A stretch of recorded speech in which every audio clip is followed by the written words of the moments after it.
नमस्कार, जय हिंद, जय Bharat and welcome to Deaf Talks. This is आदि चिंत। आसिफ मुनीर के एस्केपेड्स, आई मीन इससे ज़्यादा क्या कहे कोई बंदा। कभी कोई इधर भागता है, कोई उधर भागता है, कोई इधर कुछ कर रहा है, कोई उधर कुछ कर रहा है। Pakistan seems to be in a very interesting position. So जरा बात करते हैं मेजर जनरल राजू चौहान से, जिनसे बात करेंगे। सर, ये कौन से एडवेंचर पे निकला है अभी? देखिए, आसिफ मुनीर के बारे में या जिसको बोलते हैं मौलाना मुनीर के बारे में जितना कह लिया जाए वो उतना कम है। और वो क्या कर रहे हैं और क्यों कर रहे हैं, सर्टेनली एक चीज तो बहुत क्लियर है कि वो पाकिस्तान के लिए कुछ नहीं कर रहे हैं। जो भी वो कर रहे हैं अपने लिए कर रहे हैं। अभी उनके दो इम्पोर्टेंट विजिट्स हुए। पहले एक यूएसए का हुआ, उसके बाद अभी हाल फिलहाल में चाइना का हुआ। तो जो ये लास्ट विजिट हुआ चाइना, जो ये गए थे, इसको डिस्कस करने से पहले जस्ट ये देखते हैं कि ये दो कंट्री है क्या। एक तरफ चाइना है। चाइना एक कम्युनिस्ट कंट्री है। प्रेसिडेंट है वहां पे जो पता नहीं कितने सालों से प्रेसिडेंट बने हुए हैं, और जो वो बोल करना चाहते हैं वो करते हैं। अपोजिशन नाम की कोई चीज वहां पे है नहीं। जो थोड़ी बहुत अपोजिशन कभी कोई कुछ बोलना चाहता है वो अगले दिन गायब हो जाता है। अभी आपने कुछ दिन पहले एक वीडियो देखा होगा जिसमें कुछ कम्युनिस्ट पार्टी का मीटिंग चल रहा था, जिसमें एक उनके पुराने प्रेसिडेंट को उन्होंने जो है, जी ने जो है सिक्योरिटी से उनको पकड़वा के बाहर मीटिंग से निकाल दिया। तो अगर ये हालत वहां पे एक एक्स प्रेसिडेंट की है तो आप सोच सकते हैं अपोजिशन नाम की कोई चीज वहां पे है नहीं। आए दिन खबरें आती हैं कि ये जनरल गायब हो गया, ये पॉलिटिशियन गायब हो गया, ये गायब हो गया, वो चल रहा है।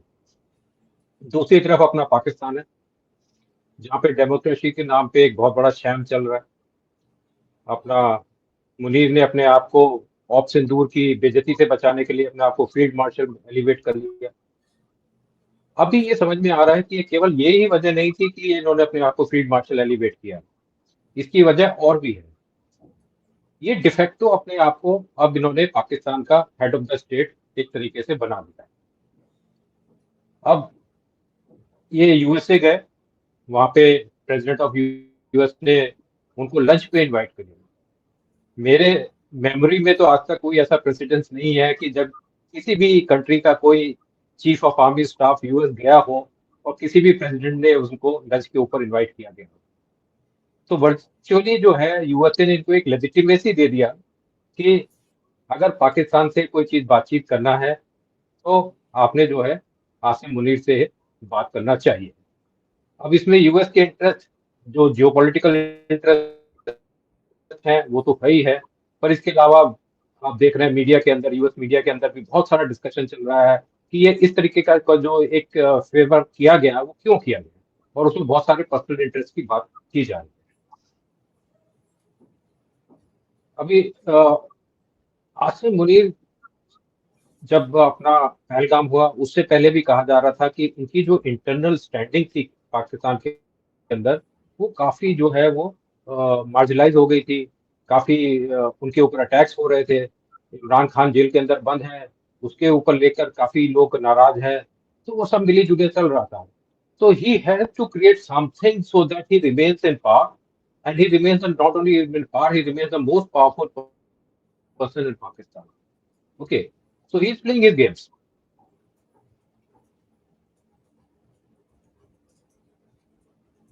Yeah, what do you, can you hear me? या आई कैन। तो बीच में क्रैक हो गया था, बट दैट्स ऑलराइट। थोड़ा बीच में क्रैक कर गया था sir, but that's alright. Sir, but ये Okay. जो गेम है, what ever they playing, and पता ये चलता है कि इंटरेस्टिंगली जो वो है उसके सेंटकॉम के कमांडर हैं, उनको जरा मेडल शेडल दे दिया इन लोगों ने। नाउ ये बड़ा इंटरेस्टिंग है। मैं आपसे जरा एक थोड़ा वो सेंटकॉम पे जाते हैं, बट मैं एक सवाल पूछता हूँ। मैंने इसके बारे में ट्वीट भी करा, मेरे को बड़ा टेढ़ा सा था। मैं बोला, पाकिस्तान जो एक प्रो पैलेस्टीन कंट्री है, has given a medal to General Kuruvilla, who's responsible for the CENTCOM, by the way, जो इसराइल की हेल्प कर रहा है to do what it's doing in Gaza. ये कनेक्शन क्या है सर? ये थोड़ा ये नॉर्थ साउथ या, स्पार्किंग हो रही है। ये कनेक्शन ऐसा है कि इन्होंने जो सेंटकॉम के जो चीफ हैं जनरल कुरुविला, उनको इन्होंने एक मेडल दिया, निशाने इम्तियाज। निशाने इम्तियाज क्या है? It is given to a person for excellence in field, something maybe in military or maybe diplomacy or things like that. जहां तक मेरे को ख्याल है, सेम मेडल जो है इन्होंने पहले यूएस प्रेसिडेंट जो बाइडेन को भी दिया था, जो कि अभी इन्होंने कुरुविला को दिया है। अब क्यों दिया गया? एक तरीके से एक बहुत डिस्कशन चल रहा है कि आसिम मुनीर जो है वो क्यों यूएस की तरफ लीन हो रहे हैं, चाइना को छोड़ के वो थोड़ा थोड़ा यूएस की तरफ क्यों लीन हो रहे हैं, वो अपना क्यों ये स्ट्रेटेजिक गेम खेल रहे हैं। कुछ लोग बोल रहे हैं कि वो अपने रिटायरमेंट की तैयारी कर रहे हैं, कुछ लोग बोल रहे हैं कि वो रीजनल प्लेयर बनना चाहते हैं। रीजनल नहीं, अगर आप सोशल मीडिया पोस्ट देखो जो कि डीजीआईएस पे आर के द्वारा वेरियस चैनल हैंडल्स के द्वारा डाले जाते हैं, आपको लगेगा कि जैसे ना पाकिस्तान ग्लोबल प्लेयर बन गया है। अभी हाल फिलहाल में एक स्टेटमेंट ये भी मार दिया कि हम चाइना को और यूएस को नजदीक लाने में मदद कर सकते हैं। तो ये जो है, इसमें बहुत सारा पर्सनल इंटरेस्ट है और बहुत सारा I would say they are trying to, I think slowly and slowly little disengage themselves from the China and also leans toward the US, because I think somewhere they are now understanding that just reliance on China will not take them a very long way. वो तो है sir, but you know अब one to the other नहीं कर सकते ना। हाँ, वो तो है। अभी आप China has always considered Pakistan to be its centered strategic partner all weather. Okay, and China जो है एक वो ऐसा देश है कि जब वो कोई सी भी देश में इन्वेस्ट करता है, पॉलिटिकली, डिप्लोमेटिकली, इकोनॉमिकली, किसी भी तरीके से, तो वो बड़ा लॉन्ग टर्म का सोच के करता है। वो ऐसे कोई शॉर्ट टर्म का खेल नहीं खेलता है। वो 20 से 30 साल आगे का सोच के जो है ना, वो कोई भी स्टेप लेता है। और वो पूरा असेसमेंट करते हैं वो लोग कि अगले जो आने वाला 20 या 30 साल होंगे, इसमें जिस देश के अंदर हम घुस रहे हैं उस देश में क्या पॉलिटिकल क्लाइमेट होगी, उनकी क्या मिलिट्री स्ट्रेंथ होगी, क्या उनकी इकोनॉमी किस तरीके की होगी, और वो सब चीजें सोच समझ के जो है ये स्टेप लेते हैं। तो जब चाइना ने बिग वे में पाकिस्तान के अंदर इन्वेस्टमेंट शुरू किया, अपना सी पैक बनाया, इनको दुनिया भर के आर्म्स एम्युनिशन दिया, सब कुछ किया, तो एक तरीके से आप ये कह सकते हो कि चाइना के इंटेंशन बहुत क्लियर था कि उन्होंने पाकिस्तान को अपना, जिसको बोलते हैं ना लैपडॉग बना दिया कि ये हमारा लैपडॉग है। अब ये जब हम बोलेंगे तब भौंकेगा, जब हम बोलेंगे क्वाइट तो ये क्वाइट हो जाएगा। ठीक है, अभी वही लैपडॉग अगर आपकी गोदी से उतर के किसी और की गोदी में बैठने की कोशिश करता है तो उनको परेशानी तो होनी हो रही है, बहुत लाजमी बात है। अभी ये जो विजिट पे गए चाइना, ये सबको मालूम है इंटरनेशनल डिप्लोमेसी में विजिट तभी होता है इस लेवल का कि या तो आप विजिट प्रपोज करते हैं किसी कंट्री, वो कंट्री आपकी प्रपोजल को एक्सेप्ट करता है और अपनी कन्वीनियंस के हिसाब से आपको डेट दे देगा, या वो कंट्री आपको इनवाइट कर रहा है और आप अपनी कन्वीनियंस से उसको डेट देते हैं तो विजिट होता है। मेरे हिसाब से ये दोनों नहीं हुआ इस केस में। ये एक तरीके से जिसको बोलते हैं ना कि पुलिस वाला किसी क्रिमिनल को सम्मन कर लेता है रेलवे अपने थाने के अंदर, ये एक तरीके से पाकिस्तानी चीफ को जो है चाइना ने सम्मन किया कि आप यहाँ पहुंचे और हमें समझाएं कि ये चल क्या रहा है। ठीक है, अब ये वहां पहुंचे, इनकी मुलाकात किस किस से हुई, इन्होंने उनके फॉरेन मिनिस्टर जो है वांग यी, उनसे मिलेंगे। उन्होंने सबसे जो बड़ा कंसर्न इनको दिखाया, वो उन्होंने सबसे पहले तो इनसे पूछा कि वो जो लंच आप वहां पे खा के आए वहां पे उसके दौरान क्या हुआ, जरा हमें बताइए। तो अगर कोई ये समझे कि आसिम मुनीर ने उनको सब सच बता दिया, तो ये तो हो ही नहीं सकता, ये तो झूठ बोलने में माहिर है। और आसिम मुनीर ने जो जितना झूठ हो सका होगा उतना झूठ वहां पे बोला होगा। उसके अलावा जो उनके फॉरेन मिनिस्टर थे, चाइनीज फॉरेन मिनिस्टर थे, उन्होंने इनसे ये जो मेजर कंसर्न रेज किया है वो किया है security of Chinese nationals, their projects and their institutions within Pakistan, which has become a big concern for them because आए दिन अटैक हो रहे हैं। अब उन्होंने इतने बिलियंस ऑफ डॉलर का वहां पे इन्वेस्टमेंट किया हुआ है और उनके अगर नेशनल्स वहां पे सेफ नहीं है, उनके प्रोजेक्ट सेफ नहीं है, उनके इंस्टीट्यूशन सेफ नहीं है, तो उनके लिए तो ये बहुत कंसर्न की बात है। तो इसके लिए जो है he got a rap on his knuckles. जैसे बोलते हैं ना, he got a rap on his knuckles. And I'm 200% sure that this rap on his knuckles was not a mild one. It was a very severe rap on his knuckles. जैसे अपने जब हम हमारे जमाने में जब स्कूल में पढ़ते थे और जो टीचर होते थे वो जो बच्चा ज्यादा बदमाशी करता था या बात नहीं कुछ रूल तोड़ता था तो उसको ये यहाँ पे जो है यहाँ पे स्केल से बहुत जोर से मारा जाता था। तो ये इसी तरीके की कुछ कार्रवाई जो है आसिम मुनीर के साथ वहाँ पे हुई है। उसके बाद वो मिले पीएलए हेडक्वार्टर गए, वो पीएलए हेडक्वार्टर में वो उनके जो कमिश्नर पॉलिटिकल कमिश्नर होते हैं उनसे मिले, उनके जो चीफ ऑफ जनरल स्टाफ हैं उनसे मिले। तो इसमें कोई मतलब कि अंदाजा लगाने वाली बात ही नहीं है कि वहां पे डिस्कशन क्या हुआ होगा। डिस्कशन यही हुआ है वहां पे कि जो चाइना ने इनको वेपन सिस्टम दिए हुए थे उनका परफॉर्मेंस क्या रहा, तुमने कैसे यूटिलाइज किए। और बेसिकली हो सकता है उन्होंने ये भी कहा होगा कि तुमने कैसे किया कि हमारी नाक कटवा दी, कि हमारे सारे सिस्टम्स को फेलियर बताया जा रहा है। अभी सिवा अगर आप कहीं पे भी देखेंगे किसी भी पाकिस्तानी के मुंह से सुनेंगे या पाकिस्तान के किसी भी मीडिया कहीं से भी सुनेंगे, सिवा एक JF-17 थंडर को लेके वो किसी चाइनीज सिस्टम के बारे में नाम नहीं लिया जा रहा है, सिवा JF-17 थंडर और कुछ नहीं। जबकि 80% इक्विपमेंट जो पाकिस्तान के पास है वो पूरा चाइनीज है। ओके, तो 80% सब फेल है, बट एक JF-17 थंडर जो है वो ऐसा थंडर कर गया कि उससे जो है इंडिया के 15 रफाल 36 रफाल पता नहीं कितने गिरा दिए, क्या कर दिए। वो उसको लेके बस लगे हुए हैं और वो नैरेटिव भी इसलिए खेला जा रहा है कि after all it's a game of military industrial houses. Okay, you are seeing it all over, you are मैं तो बोलता था 3000 रफाल गिरा दिए, पता है सीइंग क्या इट ऑन होने वाला सोशल है? मीडिया। फ्रांस में जब रफाल बनेंगे ना सर, वो जैसे ही बनेंगे वो क्रैश हो जाएंगे, बिकॉज वो फ्यूचर वाले भी रफाल गिरा दिए पाकिस्तानियों ने। यहाँ पर आपने एक बड़ी इंटरेस्टिंग पॉइंट बोला है sir. So you are saying कि पाकिस्तान को बोला गया है specifically don't look at other equipment, you only focus on the जंग फाइटर 17। उसके ऊपर तुम जितना प्रोपेगेंडा कर लो, बाकी दूसरे पे तुम बात नहीं करोगे। Is that what you are trying to tell say sir? Obviously, because India has already given proof of the rest of them. उनकी जो HQ9, HQ16 बैटरीज को जब मारा गया तो उनके सबके पिक्चर्स इंडिया ने दिखा दिया, सैटेलाइट पिक्चर्स दिखा दिया, पिक्चर्स आ गया, वीडियोस आ गए। बाकी जो उनके रडार स्टेशन थे उनके फोटो आ गए, उनके वीडियो आ गए। तो उनको आप कैसे कह सकते हैं कि ये क्या कहते हैं सक्सेसफुल थे और उन्होंने अपना काम पूरा किया। अभी रिसेंटली हमारे vice chief of air staff ने एक स्टेटमेंट दिया कि हमने टोटल मिला के करीब 50 वेक्टर्स फायर किए और वो 50 के अंदर जो है कुछ 40 सम मिनट्स के अंदर पाकिस्तान जो है घुटनों पे आ गया और उसने सीज फायर के लिए डिमांड कर दिया। तो जितना भी इलेक्ट्रॉनिक इक्विपमेंट, जितना भी उनका बाकी इक्विपमेंट था और कुछ भी था, वो सब फेल हुआ। ये केवल एक JF-17 को लेके लगे हुए हैं क्योंकि अभी तक इंडिया ने भी ये क्लैरिफाई नहीं किया कि ओके जो सेवेंथ का जो एयर टू एयर बैटल था उसके अंदर while the CDS accepted that there were losses, but we have not defined the losses, and neither we have defined that how many were the losses on the Pakistan side. Whereas a lot of international experts have already defined that how many losses Pakistan has suffered. नहीं वो तो है sir, उसके अंदर कोई doubt नहीं है।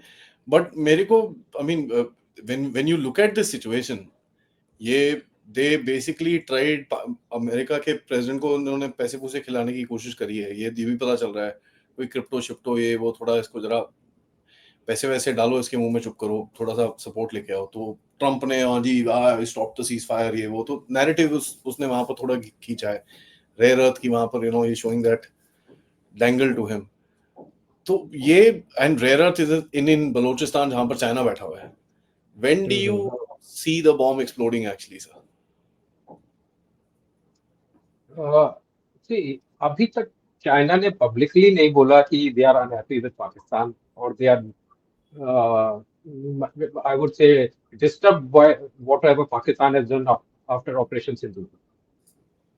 But internally, I'm sure there are not, they are really not that happy and they are disappointed because obviously they are not looking that Pakistan should start anyway going closer towards the US because they have invested too much in Pakistan. They have invested too much. US has not done anything to that extent what China has done as of now. Second thing is China by itself, you are reading everywhere, is right now in not a very stable stage. There are rumors कि जी जो है देश छोड़ के भाग जाएंगे, या जी के अगेंस्ट काफी सारे जनरल जो हैं वो प्लॉटिंग कर रहे हैं, इनको हटा दिया जाएगा। और उनका मीडिया अपीयरेंस बहुत कम हो गया है, वो कहीं बाहर ट्रेवल नहीं कर रहे हैं। जब लास्ट टाइम उनको ब्रिक्स में, शायद ब्रिक्स में जाना था, तब वो नहीं गए। तो एक रिपोर्ट ये यहाँ तक भी आई कि देवर रूमर्स कि he would escape if he goes for BRICS, so that's why he was not permitted. So a lot of things are going on. So China itself is not on a very stable wicket right now. So what is happening? I think they will take some time. They will let the dust settle down, and thereafter, systematically, and I would say in a very, very subtle manner, they will start sorting out Pakistan. But do you think one uh, another main issue here, and when you थोड़ा सा इसको थोड़ा अगर बाहर से देखें sir, हमारी तरफ से भी पुश जाएगा कि भैया ये क्या कर रहे हो, you want to do a trade deal with us, no, हमारे नेगोशिएटर्स भी उठ के चले गए हैं, ये वो and all that. So what do you think हमारा role will be in this entire game, क्योंकि आप भी चाइना से सेपरेटली नेगोशिएट कर रहे हो, and it seems the Chinese, that's what the rumor says, that doesn't want to talk about Pakistan with you, वो आपसे बात नहीं करना चाहते इस बारे में। So there is some sort of an embarrassment as far as that is concerned. Jaishankar जी ने 3-4 बार इनको मुंह पे बोल दिया है ये सब चीजें, so I'm sure बैकडोर में जो चीजें चल रही होंगी, that would have been told, listen, we know what you did here. Yeah, obviously. Backdoor, so I'm sure it would have been a lot of talking that would have been done. और सामने सामने भी कई लोगों ने बोल दिया है, those who are in the chair of authority, कि during Operation Sindoor, what was the help China was providing to Pakistan? So it was virtually, लोगों ने यहाँ तक भी साफ साफ बोल दिया है कि it was basically a lab for Chinese weapon systems, that they were trying out their weapon systems. Now, and जो live status of our vectors and things like that, whatever what China was providing through their satellite imagery to Pakistan, obviously all that would have been talked about. But in international diplomacy, I would say things change very fast, and things change, I would say, even to even also. Okay. Now, while China cannot afford to lose a strategic partner in terms of Pakistan right now, because of the heavy investment they have made and the kind of access that it provides to them to the sea and all that, many other issues are involved.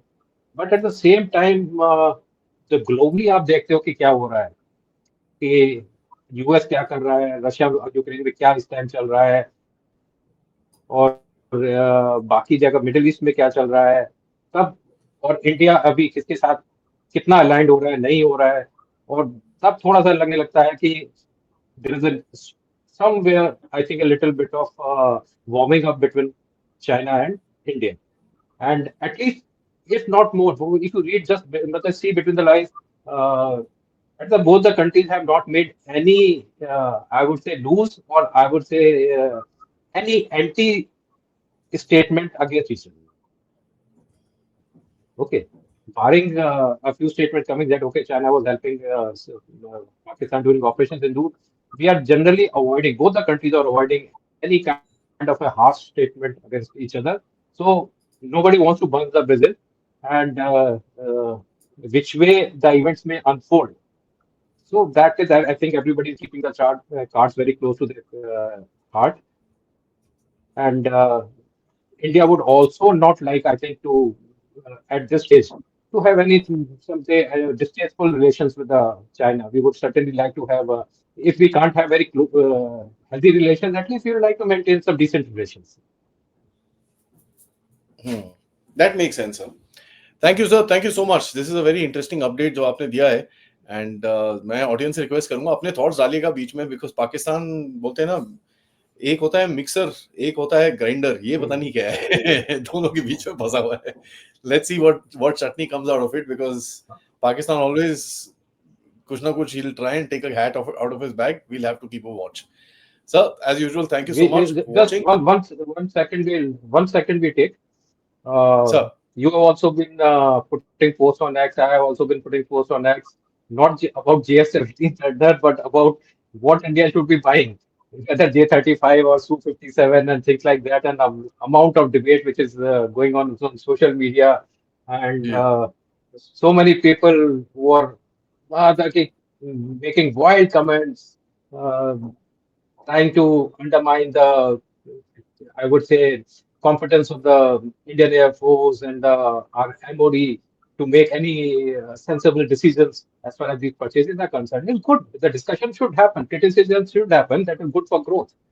But uh, we should understand that people who have knowledge from the open source, that open source knowledge is maybe just about 20% of the total knowledge.